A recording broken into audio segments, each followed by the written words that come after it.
Bab 3, pengaruh pergerakan bumi terhadap cuaca dan iklim. Kita akan tengok apa pergerakan bumi dan kesannya terhadap cuaca dan iklim. Okey, sebelum tu kita tengok sistem suria. Sistem suria terdiri daripada matahari dan 8 buah planet, iaitu Utarid, Zuhra, Bumi, Marikh, Mushtari, Zuhal, Uranus dan Neptun. Utarid adalah yang paling dekat dengan matahari dan Neptun adalah yang paling jauh dari matahari. Okey, pergerakan bumi ada dua pergerakan bumi, iaitu berputar dan beredar. Okey, lihat raja di sini, bumi berputar sambil beredar mengelilingi matahari. Okey, putaran bumi. Okey, bumi berputar mengikut paksinya dari barat ke timur. Okey. Dan mengikut arah lawan jam. Satu putaran lengkap mengambil masa selama 24 jam ataupun sehari. Okey.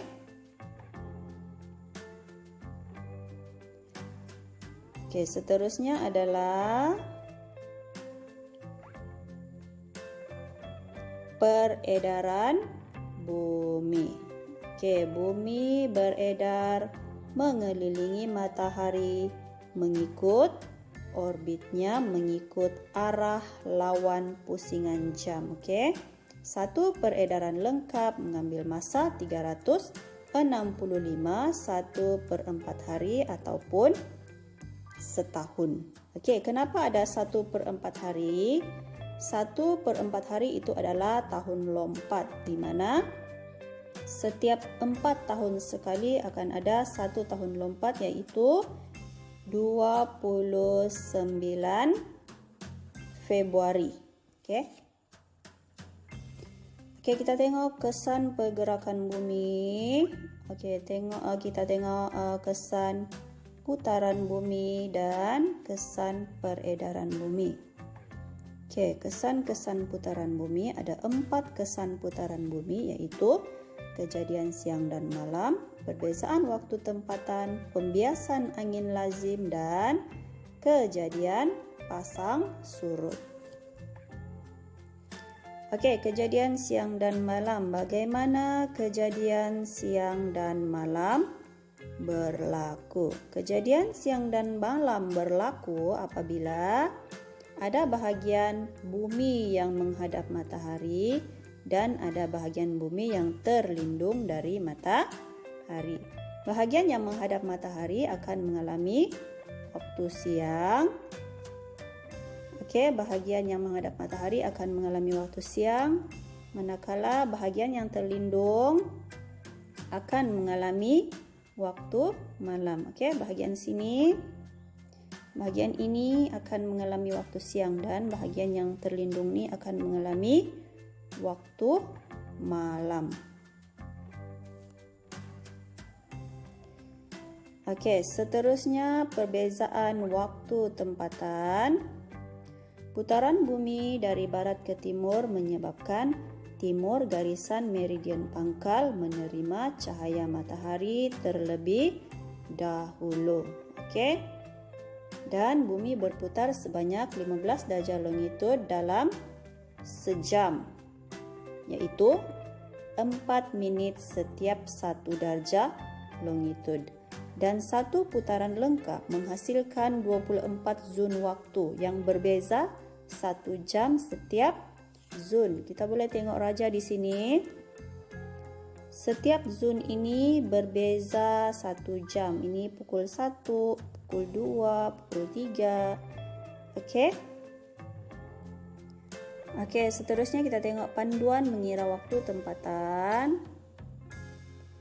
Okey, langkah yang pertama adalah kira perbezaan longitud antara dua tempat. Langkah yang kedua adalah Tukarkan longitud kepada masa yaitu jam dan minit. Okey, 15 darjah bersamaan dengan 1 jam dan 1 darjah bersamaan dengan 4 minit. Okey, kemudian langkah yang ketiga, kenal pasti sama ada tempat itu berada di timur atau barat titik rujukan. Kalau dia ke arah timur, kamu perlu tambah masa. Dan kalau dia ke arah barat, kamu perlu tolak. Contohnya, contoh macam ni ya. Sini timur kan, sini barat. Kalau dia ke arah barat, contohnya sini 8 pagi, kau mau cari di sini jam berapa? Kalau dia ke arah barat, kamu kena tolaklah 8 pagi tolak berapa. Kalau dia ke arah timur, kamu kena tambah 8 pagi tambah contohnya Y pukul berapa. Okay, sebab dia ke arah timur, kamu perlu tambah 8 pagi tambah berapa. Okey. Okey, contohnya kita mau cari pengiraan apa waktu tempatan di Alaska 150 darjah barat jika waktu di Brazil 45 darjah barat. Ialah 8.30 malam Rabu. Okey. Di Brazil pukul 8.30 malam Rabu. Jam berapa di Alaska? Mari kita tengok macam mana mau kira. Okey, contoh pengiraan.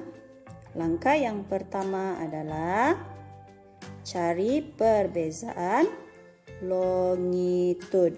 Okey, cari perbezaan longitud. Berapa perbezaan longitud antara Alaska dan Brazil? Okey, Alaska 150 darjah barat, Brazil 45 darjah barat. Macam mana mau cari dia punya perbezaan? Tolak sahaja. Di sini dia sudah bagi tunjuk di sini 150 tolak 45 dapat 105 darjah. Okey, itu perbezaan longitud. Langkah yang kedua adalah tukarkan kepada masa, iaitu 15 darjah bersamaan dengan 1 jam dan 1 darjah bersamaan dengan 4 minit. Okey, jadi macam mana mau tukar kepada masa? 105 tadi, perbezaan tadi kamu bahagikan kepada 15 dapat 7 jam. Okey. Kemudian tambah atau tolak masa. Okey, kalau ke timur kamu tambah dan kalau ke barat kamu tolak. Jadi yang ini ke timur ataupun ke barat. Okey, kita tengok Okey, di sini Alaska. Di sini Brazil 45 darjah barat. Dan di sini adalah Alaska 150 darjah barat. Jadi kita mau cari di sini kan. Jadi dia ke arah timur atau ke barat? Dia ke arah barat. Jika ke arah barat, kamu kena tolak. Jadi 8.30 malam tolak 7 jam, kamu akan dapat pukul 1.30 petang hari Rabu. Okey. Okey, seterusnya kesan putaran bumi yang seterusnya adalah pembiasan angin lazim. Okey, putaran bumi dari barat ke timur menghasilkan daya graviti bumi yang dipanggil daya Coriolis. Okey, dia dipanggil daya Coriolis. Okey. Dan menyebabkan daya Coriolis ini menyebabkan bahagian hemisfera utara pergerakan angin akan terbias ke arah kanan. Okey. Dan di bahagian hemisfera selatan, pergerakan angin akan terbias ke arah kiri. Okey. Seterusnya adalah kejadian pasang surut. Daya graviti bulan yang kuat menarik air laut di permukaan yang menghadap bulan. Okey, menyebabkan bahagian yang menghadap bulan akan mengalami air pasang. Okey, contohnya kita boleh lihat di sini. Bahagian yang menghadap bulan adalah bahagian B dan D. Jadi bahagian B dan D akan mengalami kejadian air pasang dan bahagian E dan C akan mengalami kejadian air surut. Okey, seterusnya kita tengok kesan peredaran bumi. Kesan peredaran bumi adalah kejadian 4 musim dan fenomena gerhana, iaitu gerhana matahari dan gerhana bulan. Okey, kita lihat kejadian 4 musim. Okey, apa musim-musim tersebut? Ada 4 musim. Okey, musim tersebut adalah equinox musim bunga 21 Mac, solstice musim panas 21 Jun, equinox musim luruh 23 September dan solstice musim sejuk 22 Disember. Okey, kesan peredaran bumi yang kedua adalah fenomena gerhana, iaitu gerhana bulan dan gerhana matahari. Okey, gerhana bulan berlaku apabila kedudukan bumi berada di antara bulan dan matahari, menyebabkan bulan tidak menerima pancaran matahari. Okey. Dan gerhana matahari pula berlaku apabila bulan berada di antara matahari dan bumi. Okey. Boleh lihat di sini. Okey, berlaku apabila bulan berada di antara matahari dan bumi, ini bulan, menyebabkan ada kawasan bumi yang terlindung daripada pancaran matahari.